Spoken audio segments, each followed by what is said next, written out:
चालबाज ड्रामे की अगली किस्त में आप देखेंगे अनाया की धमकियां सुनकर आयजा अपना खेल खेलती है, जिसके बाद मजबूरन अनाया को आयजा से आकर माफी मांगनी पड़ती है और आयजा को लगता है कि ये सब करके वो इस खेल में जीत चुकी है, लेकिन असल में तो अनाया 2 कदम पीछे हटी है ताकि सही तरीके से दोबारा वार कर सके।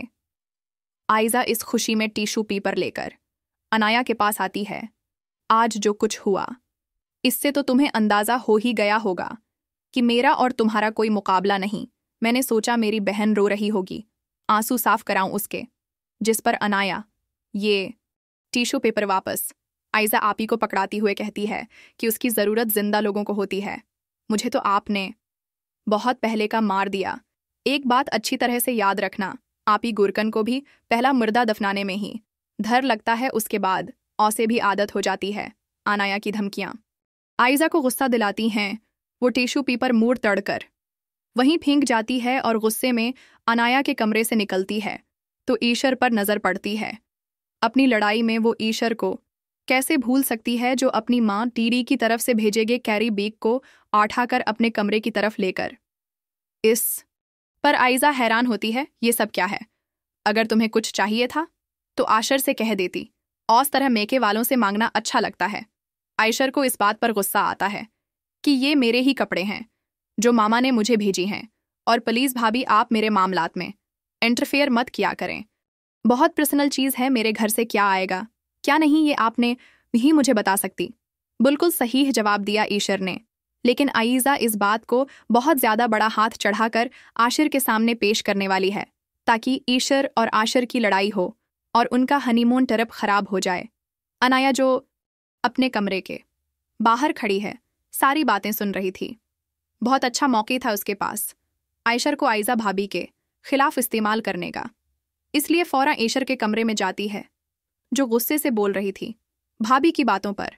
ऐसे में अनाया ईशर से हमदर्दी का इजहार करते हुए कहती है, इस घर में हम दोनों एक ही कश्ती के सवार हैं।